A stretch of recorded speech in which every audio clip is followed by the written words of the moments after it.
2 минути имам да позная коя е мечтаната ти професия. Как се казваш? Димитър. А на колко години си? На 21. Ти в момента учиш университет. Не.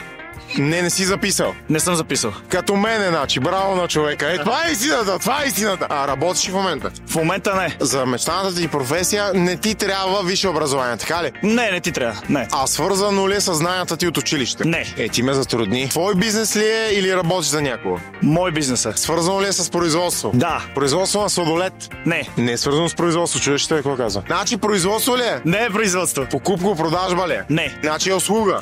Услуга, да. Какъв сектор на услугите? Транспорт, развлечения, образование. От тия трите кое избираш? Транспорт? Развлечения бих казал повече, да. Свързано ли е с концерти? Може да бъде свързано с концерт. А с какво друго може да бъде свързано? Това е въпроса. С почти всичко може да бъде свързано. А ти си нещо като организатор ли или какво? Не. Давай жокера, айде. Днес си говорил с такъв човек, който се занимава с това нещо. С кого съм си говорил днеска? На всеки човек ли му е нужно това? Не на всеки, но на всеки бизнес му е нужен, според мен. Снимаш ли? Снимам, да. Снимаш TikTok? Точно така. Айде! Абе хора, май изобщо не ме било да познавам професиите, няма да лъжа.